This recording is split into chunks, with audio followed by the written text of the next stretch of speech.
Bismillahirrahmanirrahim. Assalamualaikum warahmatullahi wabarakatuh.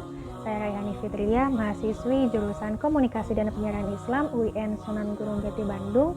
Di sini saya akan mencoba memaparkan salah satu materi dari mata kuliah dakwah antar budaya dengan dosen pengampu Bapak Dr. Andes C.C. Fahrudin HSMAG.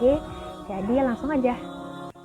Baik, di sini saya akan memaparkan mengenai materi ruang lingkup dakwah antar budaya, yang mana pada slide pertama kita akan membahas mengenai definisi budaya.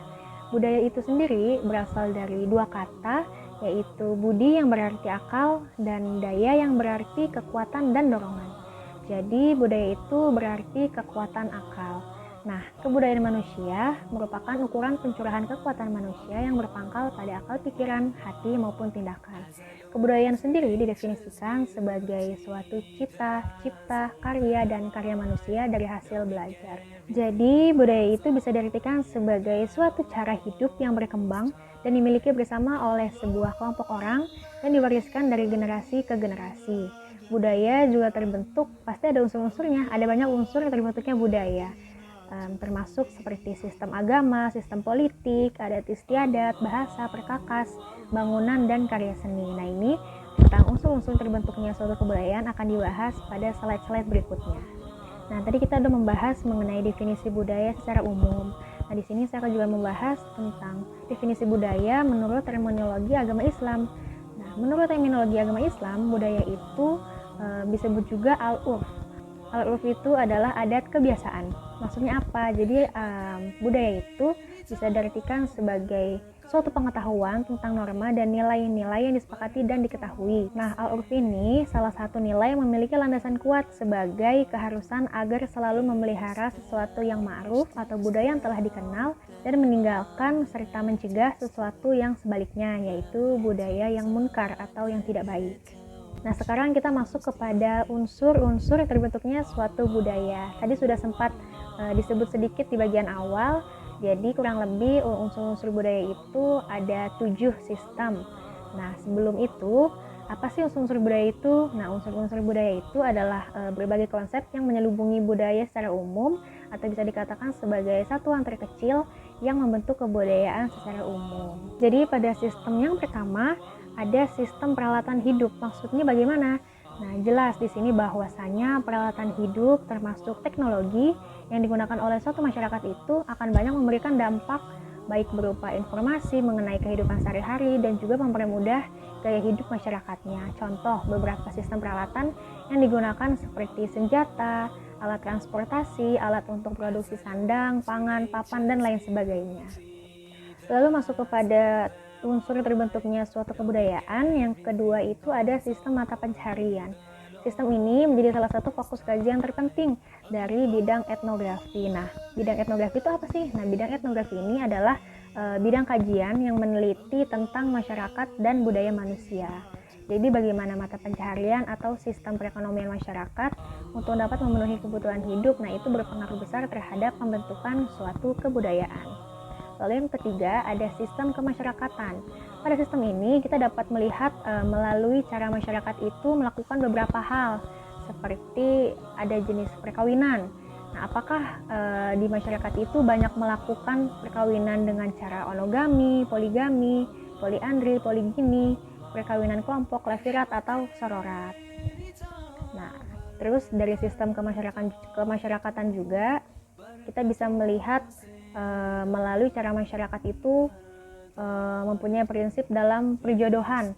Apakah mereka memakai prinsip endogami, yaitu memilih jodoh atau calon pasangan dari kerabatnya sendiri, atau sebaliknya memakai prinsip eksogami, yaitu dengan memilih calon pasangan yang berasal dari luar kerabat atau luar klannya. Juga bisa dilihat dari adat menetapnya, apakah setelah adanya perkawinan tempat menetapnya harus dekat kediaman si mertua ataukah harus jauh atau bagaimana. Juga bisa kita lihat dari jenis keluarganya. Lalu masuk ke sistem yang keempat, ada sistem bahasa dan simbol komunikasi. Apa sih maksudnya? Nah, bahwa kemampuan manusia dalam membangun tradisi budaya dan mewariskannya ke generasi penerusnya sangatlah bergantung pada bahasa. Sehingga dapat disimpulkan bahwa bahasa memiliki andil yang sangat signifikan dalam menjadi salah satu unsur-unsur budaya dari kebudayaan manusia. Lalu masuk ke sistem yang kelima, ada sistem seni atau kesenian. Teknis pembuatan atau terbentuknya suatu kesenian itu adalah hal yang paling diperhatikan, seperti halnya deskripsi mengenai benda-benda atau artefak patung, ukiran, dan hiasan, termasuk seni rupa, seni tari, drama, dan lain sebagainya. Itu menjadi salah satu unsur terbentuknya suatu budaya. Lalu yang keenam, ada sistem pengetahuan. Sejatinya kebudayaan adalah pengetahuan yang diikuti oleh masyarakat penganutnya, sehingga sistem pengetahuan ini dalam konteks kultural universal sangatlah dibutuhkan. Dan yang terakhir, ada sistem religi.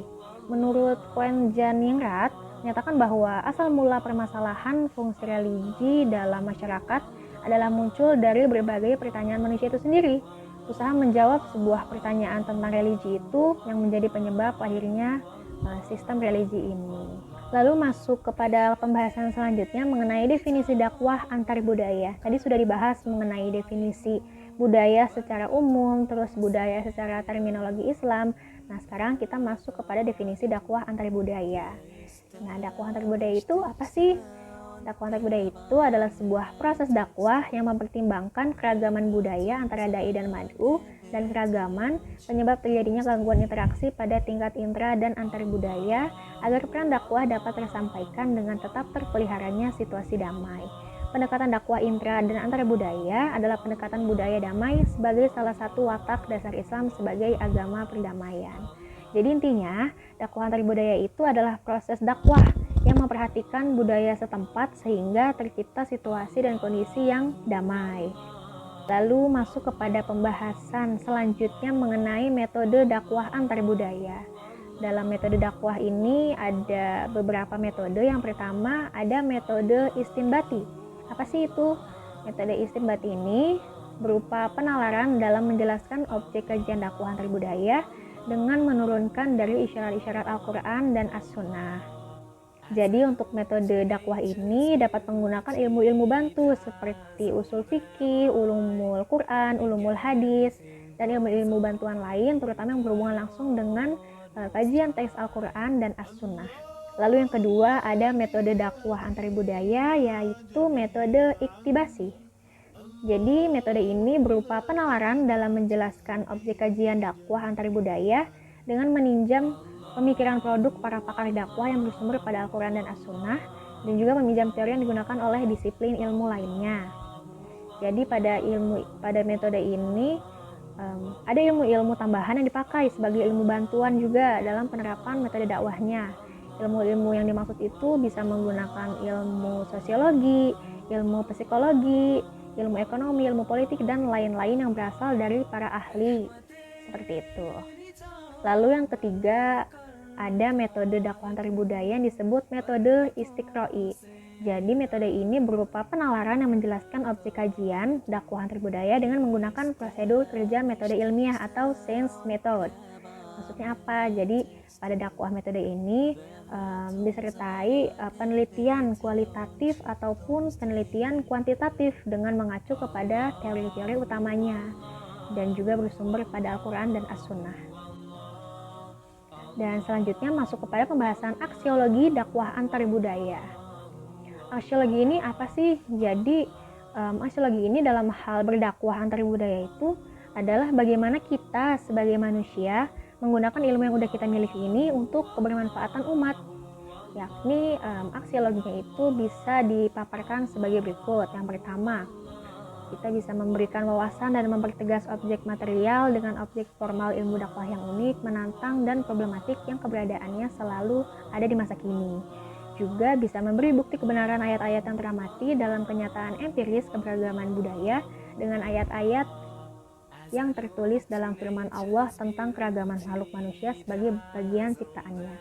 Juga bagi para dai antar budaya akan membantu dan mempermudah dalam melaksanakan tugas dakwah antar budaya. Juga bisa memberikan pertimbangan dan acuan dalam menseleksi budaya yang ma'ruf dari budaya yang munkar dalam suasana yang damai. Dan yang terakhir juga bisa mendorong para ilmuwan dan praktisi dakwah serta umat Islam untuk memiliki sifat dan sikap mental dan perilaku yang arif dalam menghadapi dinamika dan keragaman budaya. Lalu masuk kepada pembahasan yang terakhir mengenai ruang lingkup dakwah antar budaya. Di sini ada interaksi dai dan mad'u. Nah, yang pertama itu ada yang disebut resistance theory atau teori resistensi atau disebut juga teori penolakan.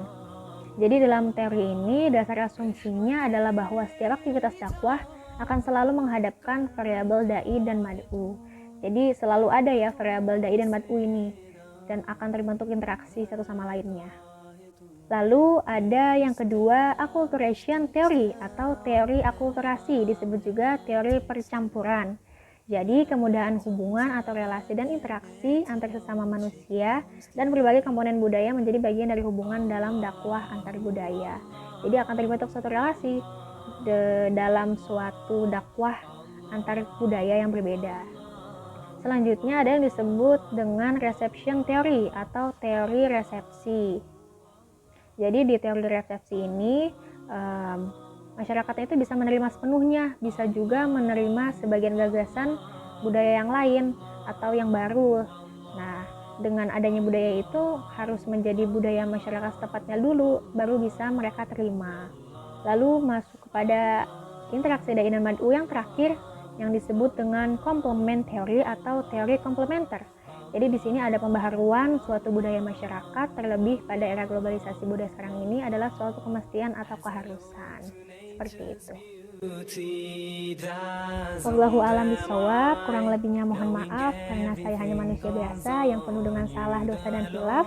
Wabillahi taufiq wal hidayah. Wassalamualaikum warahmatullahi wabarakatuh.